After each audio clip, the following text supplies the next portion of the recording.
प्रिय विद्यार्थियों, आज हम उपकल्पना निर्माण और उसका परीक्षण किस प्रकार से करें, इस पर बात करेंगे। उपकल्पना को हम हाइपोथेसिस बोलते हैं। उपकल्पना एक संभावित अनुमान या कथन होता है। इसे शोध के दौरान परीक्षण के लिए प्रस्तुत किया जाता है।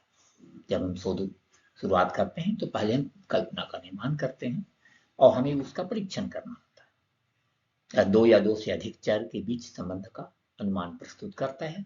एक प्रकार का अनुमान होता है और शोध के पश्चात यह अनुमान हमारा सही भी हो सकता है, गलत भी हो सकता है। इसी की टेस्टिंग की जाती है, परीक्षण किया जाता है। उपकल्पना को विभिन्न विद्वानों ने परिभाषित किया है। गुड एवं हार्ट के अनुसार उपकल्पना एक ऐसा अनुमान है जिसे अनुभवजन्य परीक्षण द्वारा सत्यापित किया जा सकता है। पीवी यंग के अनुसार उपकल्पना शोध के लिए एक अस्थायी सामान्यीकरण होता है। उपकल्पना का अपना महत्व है। यह शोध को दिशा प्रदान करती है कि शोध किस डायरेक्शन में होगा। इससे डेटा संग्रह की जो प्रक्रिया है वो स्पष्ट होती है। अनुसंधान के क्षेत्र को यह सीमित करती है कि हाँ, हमें क्या करना है और क्या नहीं करना। और परिकल्पना से हमें निष्कर्ष निकालने में भी सहायता मिलती है। अच्छी उपकल्पना की कुछ विशेषताएं हैं। जो अच्छी उपकल्पना होती है वह स्पष्ट और विशिष्ट होती है, परीक्षण के योग्य होती है, इसे परीक्षण किया जा सकता है, तार्किक और वैज्ञानिक होती है, साथ ही साथ उपलब्ध तथ्यों के अनुसार होती है। यदि परिकल्पना स्पष्ट नहीं है, परीक्षण के योग्य नहीं है, तार्किक और वैज्ञानिक नहीं है, तो फिर जो है वो अच्छी उपकल्पना नहीं है और ऐसी स्थिति में जो है शोध सही दिशा में नहीं हो सकता। उपकल्पना के अनेक प्रकार हैं। शून्य उपकल्पना होती है, नल हाइपोथेसिस भी हो सकता है, वैकल्पिक उपकल्पना भी हो सकती है, कुछ सरल उपकल्पनाएं होती है, सिंपल, और कुछ उपकल्पना जो है जटिल होती है। इस प्रकार से 4 प्रकार की उपकल्पनाएं होती हैं। उपकल्पना के निर्माण की प्रक्रिया क्या है? सबसे पहले समस्या का चयन करना होता है।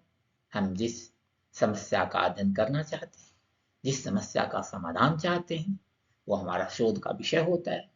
समस्या चयन के बाद हम उस समस्या से संबंधित शोध हुआ है नहीं हुआ है, हम साहित्य में देखते हैं, साहित्य की समीक्षा करते हैं। साहित्य समीक्षा के बाद हम वेरिएबल्स की पहचान करते हैं और उसके बाद हम उसके संभावित जो संबंध होता है उसका निर्धारण करते हैं।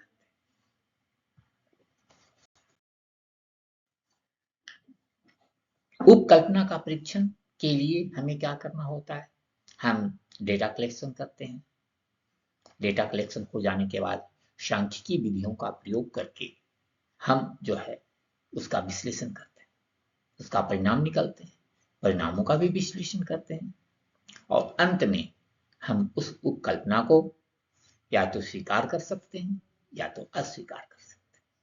वो इस पर डिपेंड करेगा कि हमने जो डेटा संग्रह किया, हमने जो विश्लेषण किया, उसके आधार पर वो उपकल्पना सही है, जो हमने अनुमान लगाया था वो सही साबित हुआ या नहीं।